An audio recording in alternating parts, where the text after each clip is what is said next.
Ex-nobya ni Dominic Roque na si Michelle Vito masaya dahil ikakasal na ang dating boyfriend.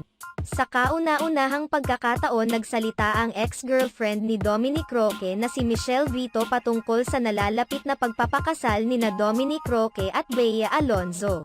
Matatandaan na ilang beses nang naiulat noon na nagkarelasyon sina Dominic Roque at Michelle Vito bago nakarelasyon ng aktor si Bea Alonzo. Sa kabilang banda, parehong nanahimik sina Michelle at Dominic hinggil sa nangyaring relasyon sa pagitan nila noon hanggang sa bigla na lamang silang hindi nakikitang magkasama na hinuha ng marami naghiwalay na.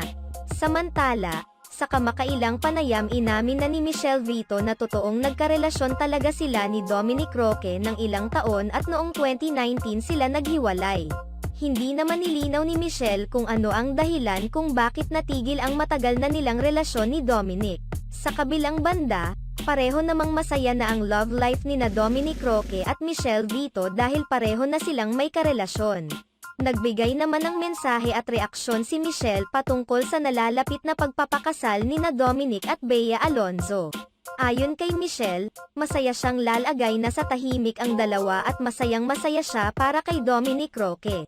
Deserve din umano ni Dominic na maging masaya dahil napakabuti umano nitong tao. I'm happy for him. Of course, kung paano ko ba sasabihin ito?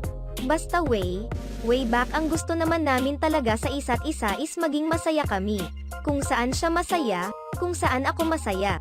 Ngayong ikakasal na siya, masaya ako. Kasi alam ko na masaya siya and deserve niya yun kasi napakabuti niyang tao.